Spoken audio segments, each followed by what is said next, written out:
Welcome to very review. இந்த வீடியோவில் Amazon prime வீடியோஸில் வெளிவந்திருக்கக்கூடிய ஓ வாட் அ ஃபன் திரைப்படம் எப்படி இருக்குது அப்படிங்கிறது தான் உள்ள பார்க்க போகிறோம். இந்த திரைப்படம் இப்போ தமிழ் டப்பிங்கோட வெளிவந்திருக்கக்கூடிய ஒரு காமெடி ட்ராமா அப்படின்னு கூட சொல்லலாம்.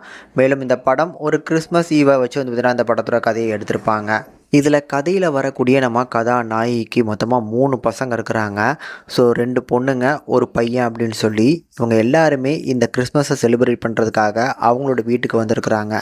இதில் பொண்ணு வந்து பார்த்திங்கன்னா கல்யாணமாகி குழந்தைங்கள்லாம் இருக்குது, அவங்களோட ஹஸ்பண்டோட வந்திருக்கு. ரெண்டாவதாக வந்து பார்த்திங்கன்னா பொண்ணு தான். ஸோ அவங்களும் வந்து பார்த்திங்கன்னா வருஷத்துக்கு ஒரு பொண்ணை கூப்பிட்டு வந்து இவங்க தான் என் கேர்ள் ஃப்ரெண்ட் அப்படிங்கிற மாதிரி காமிச்சிட்டு இருக்கிறாங்க. ஸோ இந்த வருஷம் ஒரு பொண்ணோட வந்திருக்கிறாங்க. அதுக்கப்புறம் கடைசியாக இருக்கக்கூடியது பையன். இந்த பையனை பொறுத்தளவுக்கு இப்போது அவங்களோட கட்டிக்க போகிற ஒரு பொண்ணை கூட்டு வரதா பிளானு. கடைசி நேரத்தில் அவங்க பிரேக்கப் பண்ணிட்டு போயிருப்பாங்க. ஸோ அந்த சோகத்தில் வந்திருப்பான். இவங்க எல்லாருமே இந்த கிறிஸ்மஸை எப்படிப்பட்ட ஒரு கிறிஸ்மஸாக வந்து கொண்டாடுறாங்க அப்படிங்கிற மாதிரி தான் அந்த படத்தோட கதையை அமைச்சு கொடுத்துருப்பாங்க. மேலும் பக்கத்து வீட்டுக்காரங்க இந்த கிறிஸ்மஸ்க்காக இவங்க ஷாப்பிங் பண்ணும்போது என்ன மாதிரியான அலப்பறைகள்லாம் பண்ணுறாங்க அப்படிங்கிறத சுற்றி தான் கதை இருக்கும். ஓரளவுக்கு பார்க்கறதுக்கு நீட்டான ஒரு கிறிஸ்மஸ் படமாக இருந்துச்சு.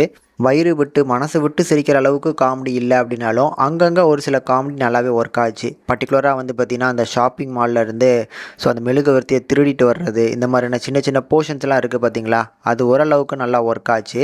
மேலும் இந்த படம் சொல்ல வரக்கூடிய மெசேஜ் ஓரளவுக்கு நல்லா போல்டாகவே சொல்லியிருக்காங்க அப்படின்னு சொல்லுவேன். ஸோ ஒவ்வொரு கிறிஸ்மஸாக இருக்கட்டும், எந்த ஒரு செலிப்ரேஷனாக இருக்கட்டும், இங்கே நம்ம தீபாவளி கொண்டாடுறோம், ஆனால் வந்து பார்த்திங்கன்னா எத்தனை பேர் நம்ம அம்மாவை கொண்டாடுறோம், ஏன்னா அவங்க தான் வந்து பார்த்திங்கன்னா அந்த டைமில் அதிகமான ஒர்க்கை பார்க்குறாங்க. ஸோ அதை வந்து பார்த்திங்கன்னா அவங்க அப்ரிசியேட் பண்ணுற மாதிரி ஒரு சில விஷயங்கள் சின்னதாக ஆசைப்படுவாங்க, ஆனால் அதை கூட நம்மளால் பண்ண முடியாது.